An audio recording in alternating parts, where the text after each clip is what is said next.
స్వప్న కనకంకి phone చేస్తూ ఉంటుంది. ఏంటి ఇంత అర్జెంట్‌గా ఫోన్ చేశావనంటే, నా ఆస్తి కొట్టేయడానికి ప్లాన్ వేశారమ్మా. నువ్వే నాకు సాయం చేయాలి. కాళికామాత అవతారం పట్టుకొని రా అనైతే అంటూ ఉంటుంది. ఆహా! అంత పని చేశారా?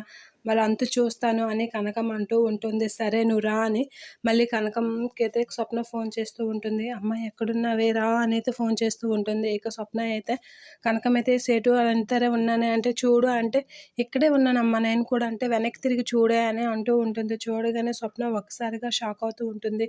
ఏంటమ్మా కాళికా అవతారం ముట్టుకొని రమ్మంటే ఏకం వేసుకొనే వచ్చేసావనంటే టైం వేస్ట్ ఎందుకులా అని చెప్పి ఆ అవతారంతో వస్తూ ఉంటుంది. అది చూసి స్వప్న అయితే కాళికా అవతారంలాగే ఉన్నాను కదా అని అంటూ ఉంటుంది కనకం. ఆ మాటలకి భయపడతాడు కదా వాడు అని అంటే నేనే భయపడ్డానంటే వాడు దజ్జాగా భయపడతాడు. తెలిసిందని నేనే భయపడ్డాను కాబట్టి వాడికి తెలియదు కాబట్టి భయపడతాడమ్మా అని అంటూ ఉంటుంది.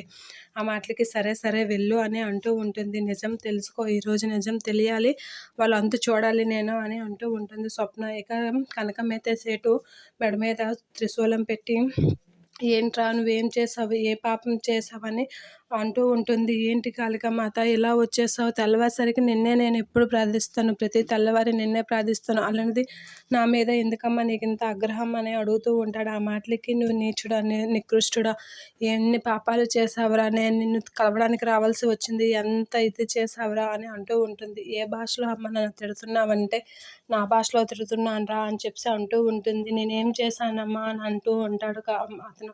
ఆ మాటలకి ఎన్ని పాపాలు చేసావేంటి గుర్తులేనన్ను చేసావా అని అంటూ ఉంటుంది. లేదు మాత ఏం చేశానో చెప్పండి నాకు తెలియాలి కదా అని అంటూ ఉంటాడు. నా అపార భక్తురాలైన స్వప్నని కూడా తన ఆస్తి పత్రాలని దగ్గర ఉంచుకొని ఇప్పుడు తనని ఆస్తి కొట్టేయాలని చూస్తున్నావా అని అంటూ ఉంటుంది. ఆ మాటలకి నేనేం చేయలేదు మాత, రాహులే ఇచ్చాడు నాకు పత్రాలు. అన్నీ తెలిసి మీకు కూడా తెలీదా ఆ పత్రాలు నాకు ఎవరిచ్చారు అనేది అని అంటూ ఉంటాడు. నాకు తెలుసు కాబట్టే నేను నీ దగ్గరికి వచ్చాను అని నాకు తెలుసురా అందుకే నీ దగ్గరికి వచ్చాను. వాడికి దగ్గరికి వెళ్ళి స్వప్న పత్రాలు ఇచ్చి స్వప్నకి క్షమాపణ కోరు. నేను స్వప్నకి చెప్తాను. తనలో కలలో కనిపించి నిన్ను క్షమించమని చెప్తాను అని అంటూ ఉంటుంది. సరే తల్లి నేను అలానే చేస్తాను అని అంటూ ఉంటుంది. చేస్తావు కదా అని అనేసి కనకం అక్కడి నుంచి మాయమైపోతూ ఉంటుంది. అది చూసి సేటు అయితే ఆందోళనకైతే గురవుతూ ఉంటాడు.